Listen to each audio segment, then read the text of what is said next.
अहोई अष्टमी व्रत कथा। प्राचीन काल में किसी नगर में एक साहूकार रहता था। उसके 7 लड़के थे। दीपावली से पहले साहूकार की स्त्री घर की लीपापोती हेतु मिट्टी लेने खदान में गई और कुदाल से मिट्टी खोदने लगी।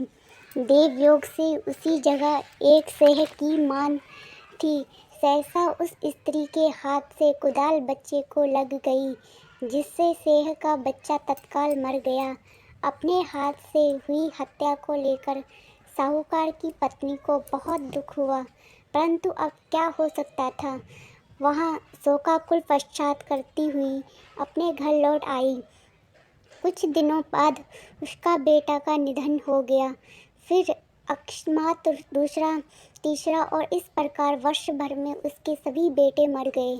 महिला अत्यंत व्यतीत रहने लगी।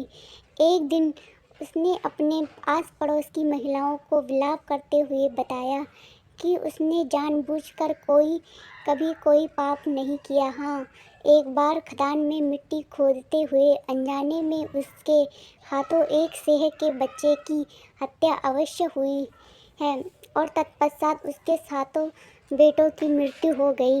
यहाँ सुनकर आस पड़ोस की वृद्ध औरतों ने साहूकार की पत्नी को दिलासा देते हुए कहा कि यह बात बताकर तुमने जो पश्चाताप किया है, उससे तुम्हारा आधा पाप नष्ट हो गया है।